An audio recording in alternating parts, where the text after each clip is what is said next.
hei Siim, täna teeme 10 murru harilikuks murruks. Ülesanne on teisenda 10 murd 93,42 harilikuks murruks. Nii, ma tuletan kiiresti meelde, mis meil oli harilik murd. Harilik murd oli siis see, kus meil oli üleval pool murrujoont oli lugeja.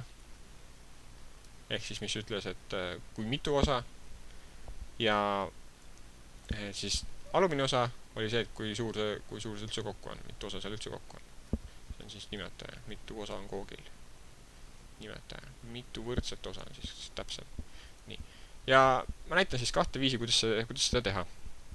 Nii, esimene viis on siis selline, et me võtame selle 93,42. Ja see 93,42 sisuliselt on sama, mis 93,42 jagatud 1-ga. Et me oleme nüüd üles kirjutanud peaaegu hariliku murrun, et see ei ole nüüd veel õige viis, sellepärast et siin on meil see koma, me peame sellest komast kuidagi lahti saama. Nii. Meil sisuliselt on praegu murru nimetaja on 1 ja lugeja on 93,42, aga me ei tohi üles kirjutada seda komapilsete ülemist osa, ehk siis me peaksime sellest komast kuidagi lahti saama.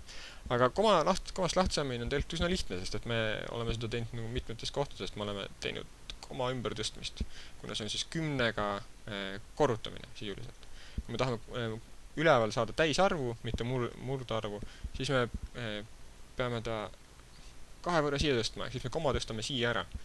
Ja see sisuliselt tähendas, et me korrutasime teda 100-ga. Ehk siis see tähendab, et me oleme korrutanud 100-ga seda ülemist osa. Aga selleks, et see arv ei muutuks, siis me peame korrutama alumist poolt ka 100-ga. Põhimõtteliselt. Ehk siis, kui meil koma on praegu siin, et siin on 0,0, siis sisuliselt see koma liigub 2 kohta ka siia poole. Nii. Ja me olemegi põhimõtteliselt valmis, sellepärast et kui me selle uuesti välja kirjutame, siis on meil 93,42, sellepärast et tõstsime koma siia, eks see tähendas, et me korrutasime 100-ga ja siin samamoodi jagatud või siis on murrujoon sajandikku. Ehk siis mul on kätte saanud murru nimetaja, mis on 100 ja murru lugeja, mis on 9342. See oli siis esimene moodus. Panen siia numbriga esimene moodus. Nii, ja proovime saada siis läbi teise moodusega kätte. Kuidas teistmoodi selle peale mõelda? Nii, teistmoodi mina alustan tavaliselt sellest 10 murdosast. Ehk siis mul on 0,42.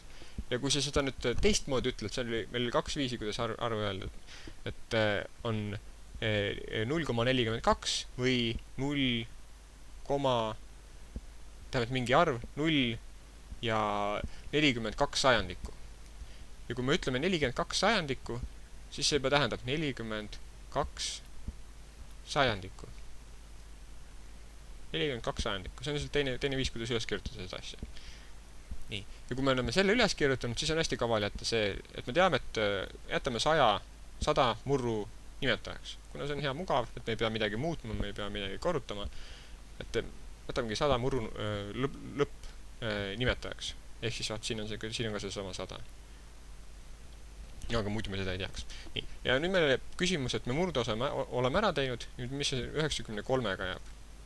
Mis me sellega edasi teeme? Nii, 93 võtame,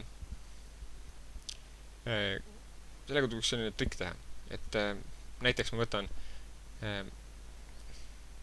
palju on üks, kuidas ma selle murruna lahti kirjutan? See on sama, mis 1 jagatud 1-ga.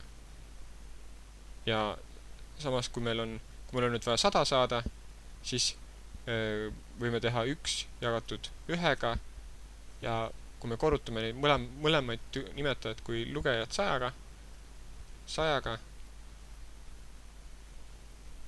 siis me saame sisuliselt 100 sajandikku. Ja nüüd, kui me jätame kõik selle siit osa vahelt ära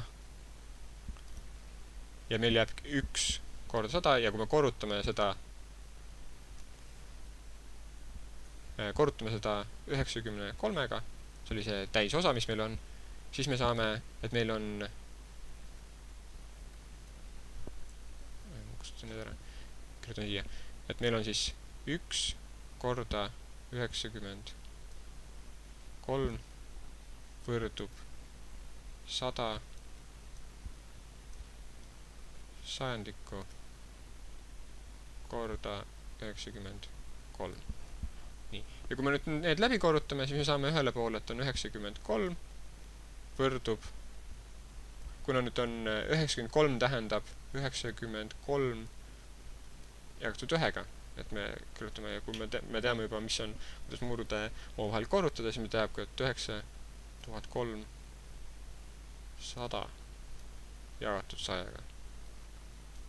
Ehk siis me oleme saanud nüüd samale kujule, samale hariliku muru kujule, mis meil 42 on, selle 93-ga. Ja kui me need kaks omavahel kokku paneme, siis me saamegi 100, 42 pluss 9, 3, 0, 0. Mis sisuliselt on see sama asi, mis siin. Vot. Ja ma olengi ära näinud 2 moodust, kuidas saada 10 murd harilikuks muruks. Ole tubli!